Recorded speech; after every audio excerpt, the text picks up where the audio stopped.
I find it very hard to understand the rationale behind it.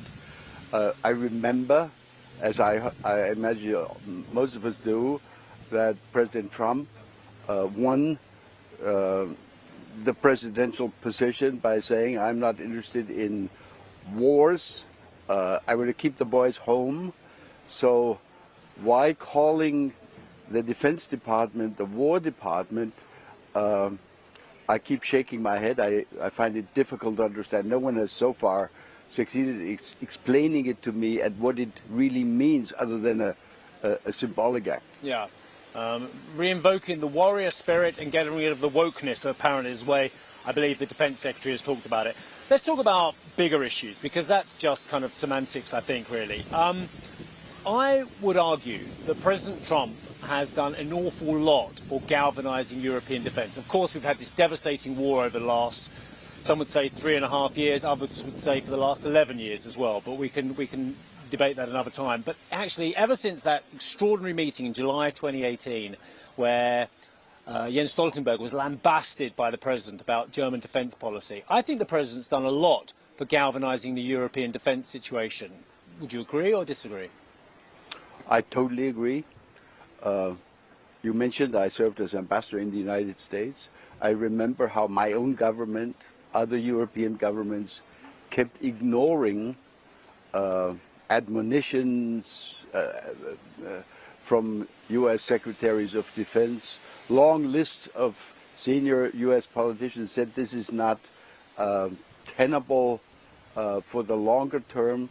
America cannot carry that much of the burden of collective defense. You guys in Europe need to do more, and we just didn't want to listen to that.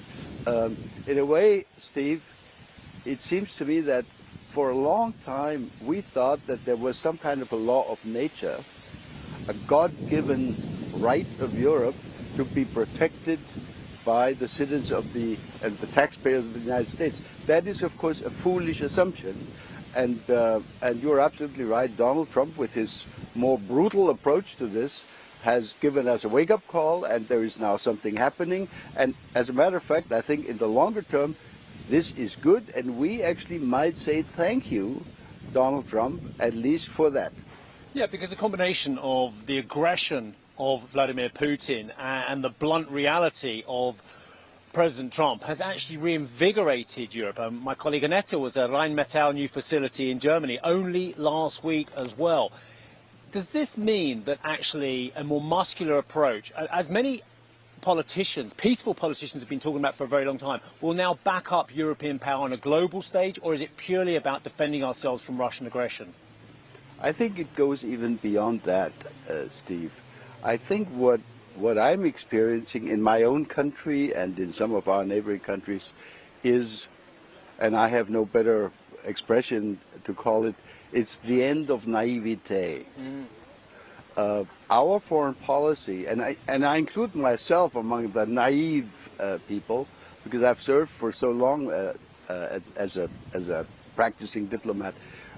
We believed, in the good. We believed that it was the right thing not to export arms, to give you one example, not to export arms into an area of conflict.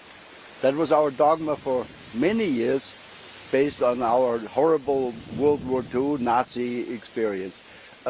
Now we find that as we speak, in 2025, Germany is behind the United States, along with Britain and a few others, one of the major exporters of lethal weapons to Ukraine. And I think that's the exactly right and the necessary thing for us to do. But it is a 180-degree change from past practice. And this is just one example. So we're confronting the end of naivete.